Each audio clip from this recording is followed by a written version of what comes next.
2021-এর আগে থেকে মার খাচ্ছি, 19 থেকে। সেই দেখো না কি খেয়াল আছে, কাজ দিয়া আমি যাব, কাজ দিয়াতে খুব তাড়াতাড়ি যাব। যার উপর অত্যাচার হচ্ছিল তার বাড়ি খেতে যাব, আমি যাব বলে যাচ্ছি। দেখি কে কে আমাকে রাস্তায় আটকায়, দেখি একটু। কাজ হয়নি। মুর্শিদাবাদের লোক ফোন করছে কাকে? এর জোরে বলেন, ভাঙড়ের বিধায়ককে। এটা মাথায় রাখবেন, 2021 নয়। ক্যানিং এর আমরা ক্ষেত্রে পাহারা দিতে পারলেও হয়তো খামারটা পাহারা দিতে পারেনি বলে আমরা পরাস্ত হয়েছিলাম। এটা 2026, 2021-এ যেই জায়গাগুলোতে গ্যাপ ছিল সারা রাজ্যে সেই গ্যাপগুলোকে পূরণ করে আমরা ময়দানে নামবো।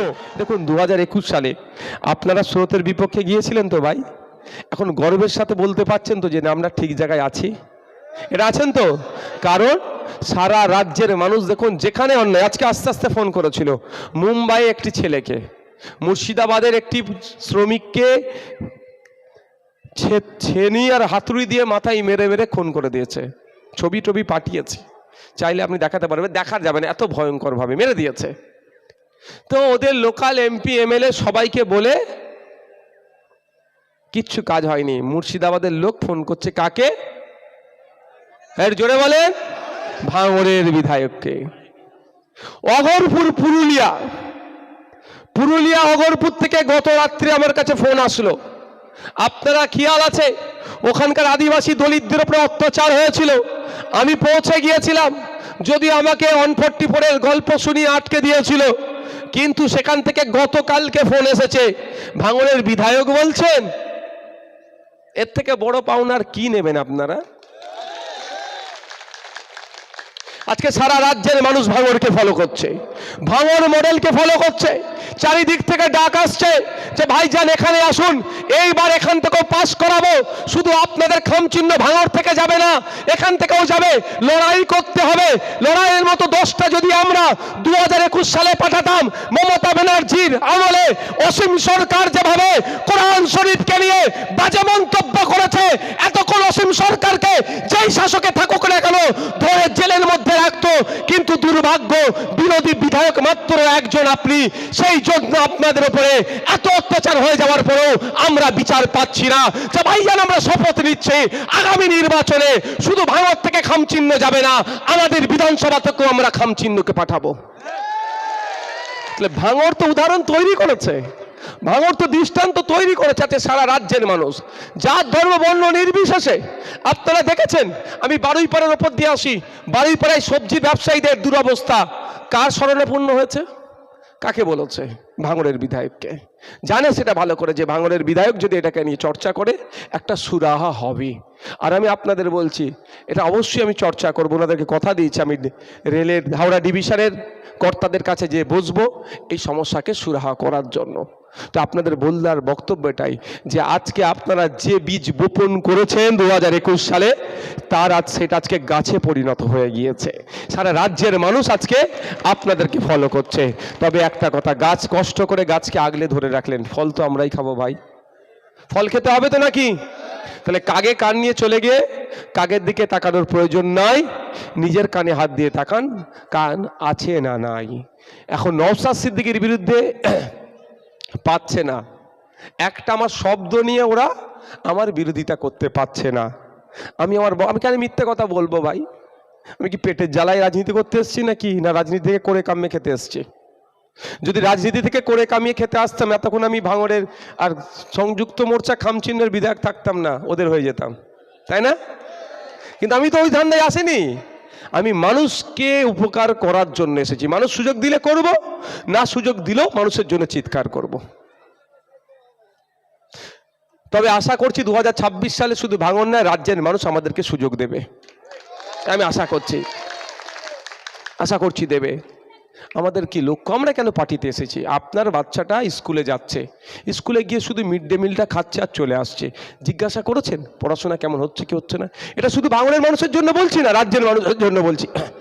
মায়ের হাতে মমতা ব্যানার্জি, তৃণমূল কংগ্রেস 1000 টাকা দিচ্ছে, 1200 টাকা দিচ্ছে যে হাতে, ওই হাতি মায়েদের সন্তানগুলোর ভবিষ্যৎ ধ্বংস মমতা ব্যানার্জি করছে। আমাদের লড়াইটা কোথা?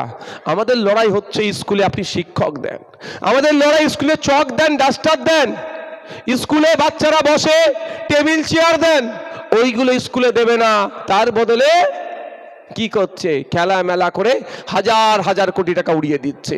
আচ্ছা, এখানে যারা আছেন কজনের সমর্থ আছে ভাই বলুন তো বেসরকারি স্কুলে আপনার ছেলেগুলোকে পড়াবেন? রাজ্যের মানুষ তো আর্থিকভাবে দুর্বল। রাজ্যের 50% মানুষ সরাসরি কৃষিকাজের সাথে যুক্ত, আর 70% পরোক্ষভাবে, 20% টোটাল জনসংখ্যার 70% প্রত্যক্ষ পরোক্ষভাবে যুক্ত।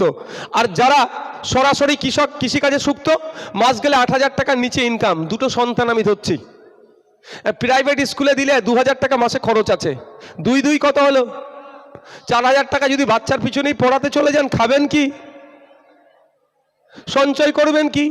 জামা কাপড় কিনবেন কি? তাহলে ছেলের ভবিষ্যৎগুলো ধ্বংস হচ্ছে না? আমাদের লড়াইটা এখানেই যে আপনি খেলা মেলা করে হাজার হাজার কোটি টাকা দেওয়ার প্রয়োজন নয়, স্কুলের টিচার দিন, এটা হচ্ছে আমাদের অপরাধ। শুভেন্দু অধিকারী কোনোদিন বলেছে দেখেছেন স্কুলের টিচার দরকার? কোনোদিন বলেছে? বলবে না ওরা। তাই মায়েদের বলবো 1,000-1,200 সাথে সাথে প্রশ্ন আপনাদের তুলতে হবে। 1,000-1,200 হচ্ছে হোক, কিন্তু আমাকে কি করতে হবে? আমার স্কুলের টিচার দিতে হবে। বাচ্চাগুলো যেখানে যাচ্ছে, নাহলে ধ্বংস হয়ে যাচ্ছে ভবিষ্যৎগুলো। আমাদের সাথে তো লড়াই কেন? আমাদেরকে এত তারা ডিস্টার্ব করছে কেন? এত হিংসা ছড়াচ্ছে কেন? আমাদের কথায় কি কোনো হিংসা হবে? এই ধরনের বক্তব্য আমরা দিই? আমাদের তো গঠনমূলক বক্তব্য। আমাদের বক্তব্য এটাই যে এখানে ডক্টর নাই কেন হসপিটালে, মেডিসিন নাই কেন, এক্সরে এখানে হচ্ছে না কেন, এটা এখানে হবে তো? এটা হচ্ছে আমাদের অপরাধ হয়ে গেছে। কিন্তু সংবিধানের মৌলিক অধিকারের কথা যেখানে লিপিবদ্ধ আছে, সেখানে সরাসরিভাবে বলা আছে যে আপনি অসুস্থ, আপনাকে সুস্থ করে তোলার দায়িত্ব কার? সরকারের। তার পরিবর্তে কেন্দ্রের সরকার আর রাজ্য সরকার দুটো কার্ড ধরিয়ে দিয়েছে, একজন আয়ুষ্মান ভারত আর একজন স্বাস্থ্যসাথী। স্বাস্থ্যসাথীতে গত বছর পর্যন্ত 11,000 কোটি টাকা খরচ হয়েছে বলে দেখিয়েছে।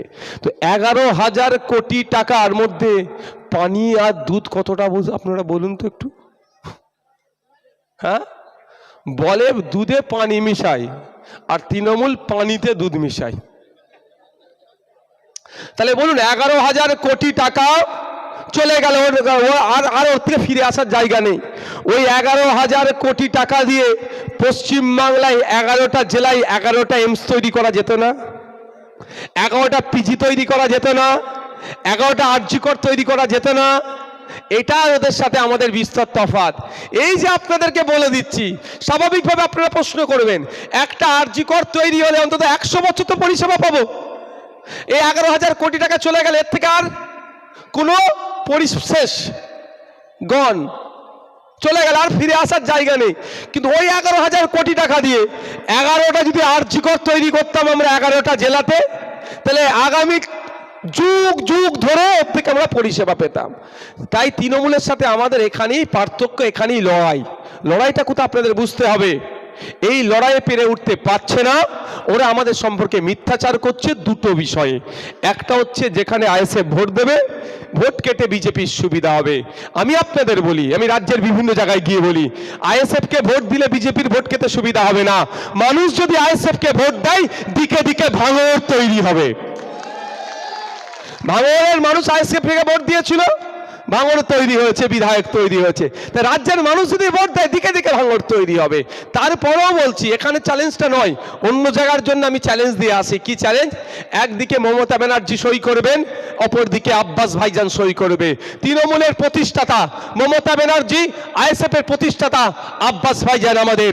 তো আব্বাস ভাইজান লিখবে, যেখানে যেখানে আইএসএফ প্রার্থী দেবে, ভোট কেটে যদি বিজেপি চলে আসে, আইএসএফ সমস্ত দায়ভার নেবে, তৃণমূল যা শাস্তি দেবে মাথা পেতে মেনে নেবে। সাথে সাথে ওই লেখার পাশেই মমতা ব্যানার্জিকে লিখতে হবে, যেখানে যেখানে তৃণমূল প্রার্থী দেবে, ভোট কেটে যদি বিজেপি আসে, দায়ভার তৃণমূলকে নিতে হবে, আর আইএসএফ যা শাস্তি দেবে তৃণমূলকেও মাথা পেতে মেনে নিতে হবে। তাহলে দুধকে দুধ, পানিকে পানি হয়ে যাবে। আমরা ভোট প্রার্থী দিলে, ভোট কেটে যদি বিজেপি আসে, তৃণমূল যা শাস্তি দেবে মেনে নেব। ওই গাছের পা উপরে তুলে দেবে, মাথা নিচে থাকবে। গাছের দিয়াল টাঙিয়ে মাথা নিচের দিকে, পা উপর দিকে, যত ইচ্ছা মারবে তৃণমূল, মার খাবো আমি নওশাদ সিদ্দিকী। সেই এগ্রিমেন্ট হবে। কিন্তু ওই এগ্রিমেন্টও মমতা ব্যানার্জিকে সই করতে হবে। যেখানে যেখানে তৃণমূল প্রার্থী দেবে, ভোট কেটে যদি বিজেপি আসে, তখন আমরা কি করব গো? বুঝতে পেরেছ? আর বলে লাভ নেই, বললে ভয় পেয়ে যাবে, এরা সই করবে না, করাতে হবে, বুঝতে পারছে, সইটা করিয়ে নিতে হবে। 2021-এর আগে থেকে মার খাচ্ছে, 19 থেকে, সেই দেখো না কি খেয়াল আছে, কাজ দিয়া। আমি যাব কাজ দিয়াতে, খুব তাড়াতাড়ি যাব। যার উপর অত্যাচার হচ্ছিল তার বাড়ি খেতে যাব। তার মায়ের একটু শরীরটা অসুস্থ, তার মাকে দেখতে যাব, খেতে যাব না, তার মাকে দেখতে যাব। আমি যাব, বলে যাচ্ছি। দেখি কে কে আমাকে রাস্তায় আটকায়, দেখি একটু। যত ভাঙড়ে কেন, ভাঙড়ে হিংসা লাগাতে চাইছো, ভাঙড়ে তৃণমূলকে দিয়ে ভাঙড়ে আইএসএফকে হিংসা লাগাতে চাইছো। এই তো রক্তদান শিবির করে আসলাম, কোথায় ওটা? খড়গাছি। তখন আটকাতে পারতো তো। ও হিংসা ওখানে করবে না, হিংসা এখানে করবে তুমি না? ভাঙড়ের মানুষকে বোকা পেয়েছো তুমি?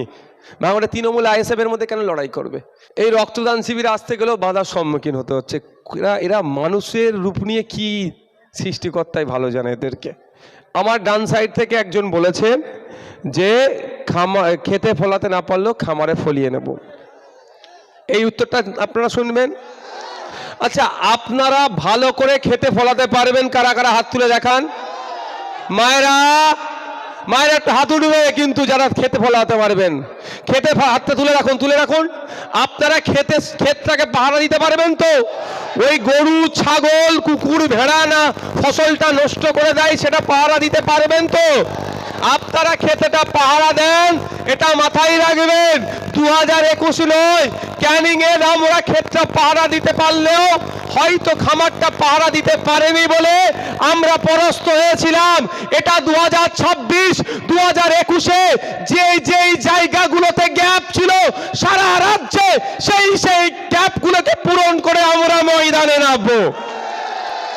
এতটুকু বলে রাখছি, আপনারা ক্ষেতটা পাহারা দিন, আমরা খামারটা বুঝে নেব, নিশ্চিন্তে থাকুন আপনারা। তাহলে খেতে প্রথম চটকাতেই তো প্রথম রাউন্ডই হেরে যাচ্ছে। প্রথম রাউন্ডে 1-0 দিয়ে শুরু করছে, বুঝতে পারছেন? 1-0 দিয়ে শুরু করছে। দেখা যাবে এটা হচ্ছে এই খেতে না খামারে যে গল্প শোনাচ্ছে, এটা ওদের দলের কর্মীদের মনোবলকে একটু চাঙ্গা করার চেষ্টা করছে, আর কিছু নয়। কদিন আগে বলেছিল না যে ভাঙড়টাকে আমার চাই, এটা বলার মানেটাই এটা বুঝতে হবে যে ভাঙড় শুধু লস করছে না, ভাঙড়ের সাথে সাথে দক্ষিণ 24 পরগনায় একাধিক সিট হারছে। সেই হারের ভয়ে কর্মীরা কাজ ছেড়ে দিচ্ছে, কর্মীদের সাহস জোগানোর জন্য ভাঙড়কে নাম নিয়ে বলছে। তাই আজকে ভাঙড়ে যারা বলছে খেতে ফলাতে পারবো না, খামারে ফলিয়ে নেব, তারা ভাঙড়ের কর্মীদের মনোবল চাঙ্গা করার জন্য কথা বলছে। আমি একটা কথা শুধু বলতে চাই, যারা খেতে ফলাবে তারা খামারেও ফলাতে ভালো করে জানে। কি অসুবিধা হবে নাকি? আবাদি পাপিয়া ভাবি এখানে যারা আছে